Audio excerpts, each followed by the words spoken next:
Parce que, par exemple, l'Arabie Saoudite, certes, veut se positionner par rapport au Qatar, avec un pays avec lequel elle a eu un peu de maille à partie il y a quelques années, mais surtout son grand ennemi, l'Iran.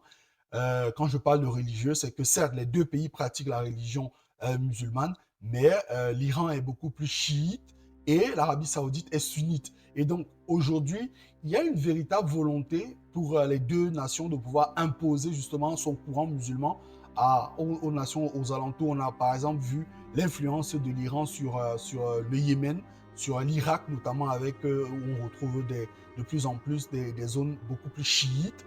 Et l'Arabie Saoudite veut pouvoir imposer justement la sunna, donc le courant sunnite de l'islam. Donc il y a toutes ces batailles-là, entre guillemets, qui permettent donc aujourd'hui à ces pays-là de pouvoir utiliser le football pour se positionner. Et tel que les choses sont parties, je dirais simplement que ce n'est qu'un début, parce que forcément le meilleur reste à venir.